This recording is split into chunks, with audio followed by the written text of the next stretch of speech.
the prosecutor cannot come into the courtroom and say anything to you because you're not in pro se status.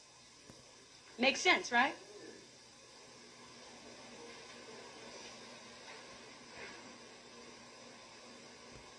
The issues of law are threefold. The issues of law are status, jurisdiction, and adjudication. The first thing that happens when you walk into a courtroom in your corporate ward status is that they already make the assumption that you are a ward of the state and that you don't know any better. So they immediately start adjudicating you. As Moors, the first thing that happens when we walk into a courtroom is that we place our status on the record. On the record. We come in with our flag. We come in with our treaty. We come in with the Constitution we signed with them, and understanding that the Constitution is a contract. It's a contract between who? It's a contract between the United States Republic and the United States of America. But there are certain clauses in that contract that apply to Moors, which takes us back to the Treaty of 1787. But that contract between the United States and the United States of America does not apply to us other than that part that discusses the treaty. So it's not relevant for us to go into any courtroom and argue about their ordinances, their codes, their statutes. The only thing we're in there to talk about is, have we violated the treaty? Have we violated that part, which is Article 6 of the Constitution, that applies to us? That's the only question in the courtroom, because the status of the individuals looks like this.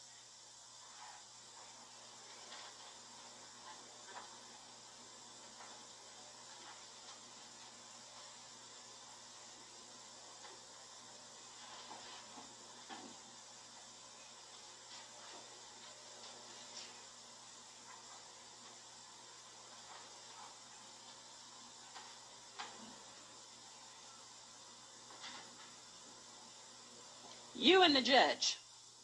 There's nobody else that you need to discuss anything with in the courtroom besides the judge. The prosecutor is invisible to you. Now, what do you have to say to that judge? My honor, not your honor. What is your status? What is your name? What is your nationality? All right? And do not let them get away with saying, I am a U.S. citizen. You cannot be a citizen and sit a bench. You cannot be a member of the Bar Association, which is a private, nonprofit corporation that issues registration numbers to its members who do not have a license to practice law in any state. Because in order to have a license to practice law, you must have your proper person. And in order to be in propria persona in this country, whether that be North America, Central America, or South America, you must be a Moor. If they want to be sovereign, they've got to go home. They cannot be sovereign here. All right?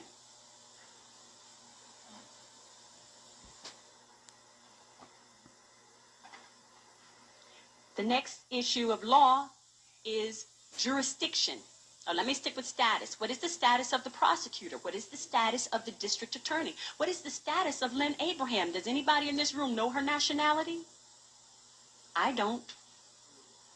That's an important question to ask her if she serves me with any papers. Well, who are you?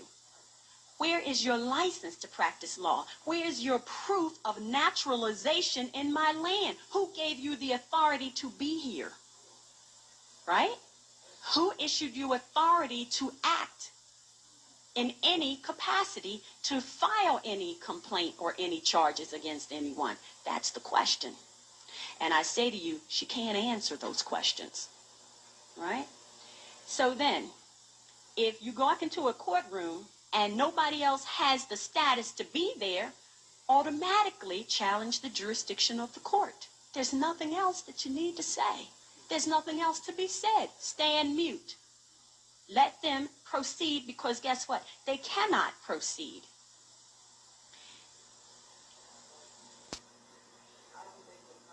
judge, and trust me, I've done that. All right?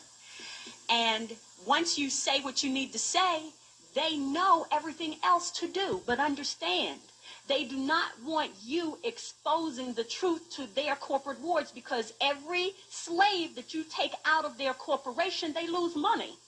This is a money-making business. So don't go into the courtroom trying to expose the fraud. That's not your job. That's not why you're there. There's another venue for that. In that courtroom, because understand it's not court, because it's not law. And I'm going to get into that in a few minutes. So don't try to challenge them on the law. They already know that. They already know they don't have the proper status. They already know they're operating in your land fraudulently. All right? Just say what you have to say and back off. They will give you the window. And it's up to you. If you are educated enough about the law, you'll see the window, you'll recognize it, and then you'll be able to walk through it and walk out the door. But if you're not conscious, when they open the window for you, I'll give you an example, as I gave in class just a few nights ago. Jurisdiction. We already know they don't have the status. Now, do they have the jurisdiction? The answer is no. Because in order to have jurisdiction, you must first prove status. Everybody in the courtroom must have status on the record. Why is that so important? Because unless their status is on the record, what country do you represent? Says what law you're here to get justice on, right? Now, if you have not clarified the status for the record, you can't bring your law into the court. Status for the record, you can't bring your law into the court. So there can be no court. So status is very important. And so if you're Moore, and let's say somebody else is Manchurian, and I'll get to that in a minute, when you have two people of different standings in the courtroom, you have to decide what law applies. Is there a treaty between the two? Do they have a constitution? Do they have any other trade agreement or contract that binds them and obligates the parties? That's the question. All right? So if you walk into the courtroom and they immediately start adjudicating, you have no idea what law they're using. And I guarantee you, because status has not been established for the record, they're not using any law that applies to you. And they're not using any law that applies to them. They're simply using corporate policy, which is discretionary. If they like you today, they'll let you off. If they don't like you tomorrow, they'll give you some time or a fine. Okay? So status and then jurisdiction. Jurisdiction is going to determine what area, what geographical area encompasses the authority that that judge or that court has. All right? So if you're in a municipal court or a court of common pleas, don't go in there talking about the Constitution, because they don't have jurisdiction to discuss the Constitution with you. Do not go into a state court discussing the Constitution unless it's the state's Constitution, because the United States' Constitution, they have no jurisdiction over, but they won't tell you that. They'll dismiss the case. Different jurisdictions. And don't go into federal court talking about city ordinances. You understand the difference? Okay. Jurisdiction. Then adjudication. Once you get to the part about adjudication, you have to ask the question, do you understand the law that applies to you, that applies to this matter? Because there's two types of jurisdiction. Jurisdiction over the matter and jurisdiction over the person. All right? Does the court have both? They must have both in order to proceed. They don't tell you these things, but this is very important. So if the court has gotten to the point of adjudication, all right, which for me, I don't have that problem. But once the court gets to the point of adjudication, then they're ready to start prosecuting. They're ready to find you guilty of something, some kind of way. And the reason for that is because it's a business. And once you enter there and they seize jurisdiction over you, they adjudicate for the sole purpose of getting some money. That's the bottom line.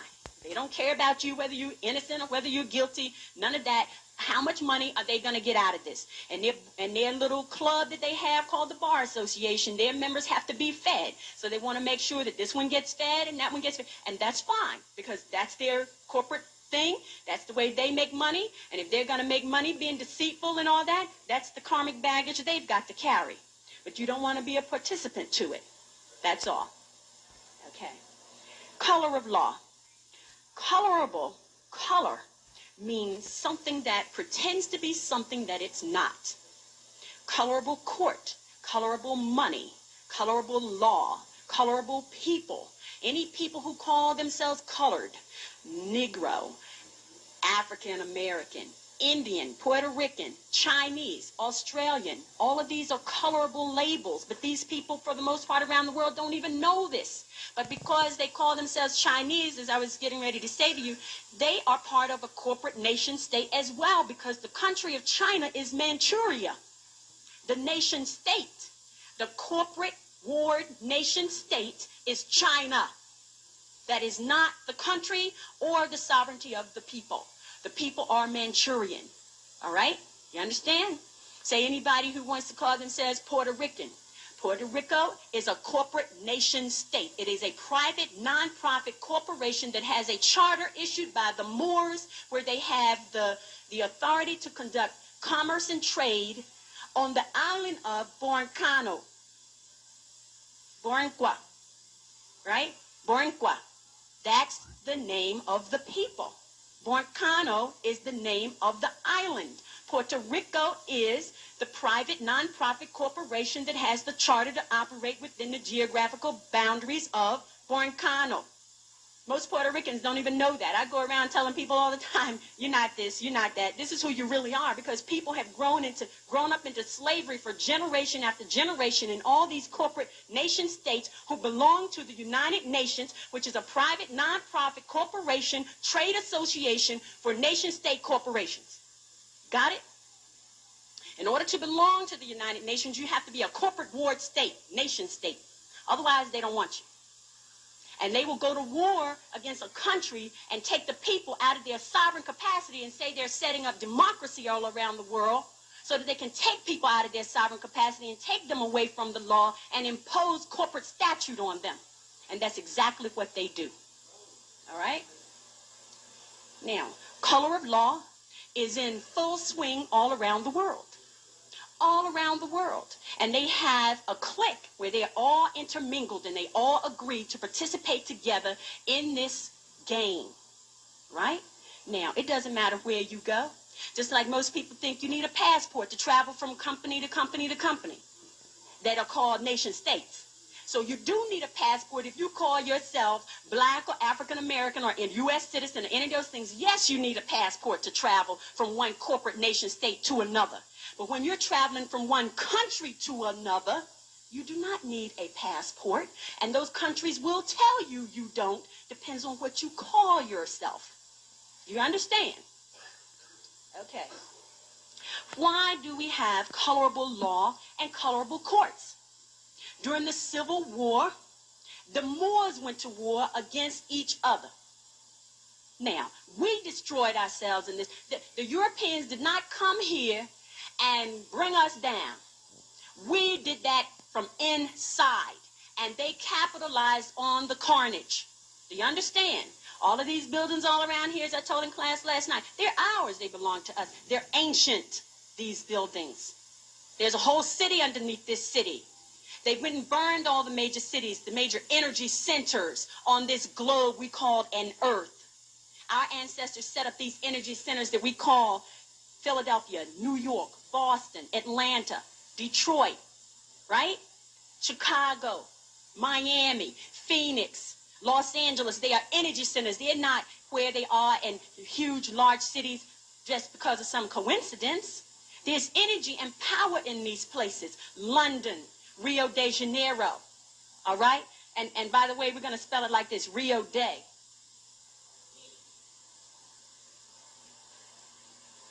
Which is a normal title of the Moors, Rio de Janeiro. You understand? This thing is worldwide. This flag that we carry with the red flag, with the 5-pointed green star, with the pointing up, all right, is a worldwide flag. It's recognized all around the world, all right?